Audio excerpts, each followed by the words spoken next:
आपका दिमाग उन लोगों को सबसे ज़्यादा पसंद करता है जो आपके सामने आत्मनिर्भर और आत्मविश्वास से भरे होते हैं। जब आप किसी के साथ गहरे रिश्ते में होते हैं तो आपकी दोनों दिमागी गतिविधियां एक जैसी हो जाती हैं और आप एक दूसरे के विचारों को भी महसूस करने लगते हैं। साइकोलॉजी कहती है कि जो लोग खुश रहते हैं वे ज़्यादा सहायक होते हैं क्योंकि उनका मानसिक स्वास्थ्य उन्हें दूसरों के प्रति दयालु और समझदार बनाता है। आपके विचार ही आपके जीवन को आकार देते हैं। अगर आप सकारात्मक सोचते हैं तो आपके जीवन में सकारात्मक घटनाएं घटित होती हैं। मनोविज्ञान के अनुसार यदि आप किसी के बारे में गहरी सोच रहे हैं तो इसका मतलब है कि आप उसे अपने जीवन का अहम हिस्सा मानते हैं। साइकोलॉजी कहती है कि जब आप किसी को अपनी बातों से प्रभावित करते हैं तो वह व्यक्ति आपके प्रति आभारी और आकर्षित महसूस करता है। आपके पास जितनी ज़्यादा सामाजिक जानकारी होती है उतना ही आपके दिमाग में सोचने की क्षमता बढ़ती है, जिससे आप अधिक तेज़ और चतुर बनते हैं।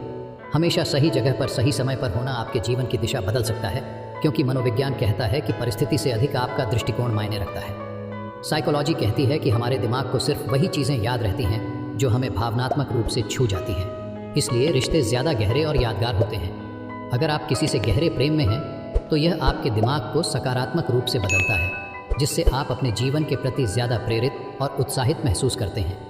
जब हम किसी से मिलते हैं और पहली बार बातें करते हैं तो हमें उनकी आंखों में छिपी भावनाएं पढ़ने का अत्यधिक दबाव महसूस होता है। ये हमारी सामाजिक समझ का हिस्सा है। हमेशा किसी को अपना समय देना और सच्चे दिल से उसकी बातों को सुनना उसे एहसास दिलाता है कि वह आपकी ज़िंदगी का अहम हिस्सा है।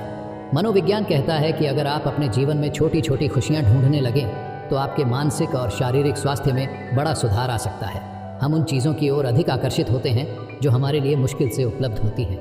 यही कारण है कि हम हमेशा उन लोगों की ओर खींचते हैं जो हमें इग्नोर करते हैं। आप जितना ज़्यादा खुद से प्यार करते हैं उतना ही दूसरों से सच्चा प्यार करने की क्षमता पाते हैं, क्योंकि आत्मसम्मान ही किसी रिश्ते की नींव है। कभी कभी अपने सबसे बड़े डर का सामना करने से आपका आत्मविश्वास कई गुना बढ़ सकता है, क्योंकि यह आपके अंदर की ताकत को बाहर लाता है। साइकोलॉजी के अनुसार रात को सोते वक्त जिस शख्स का आखिरी ख्याल आपके दिमाग में आता है या जिसकी वजह से आपकी आंखों में आंसू आते हैं या आप खुश होते हैं, वही इंसान आपके सुख और दुख का सबसे बड़ा कारण होता है।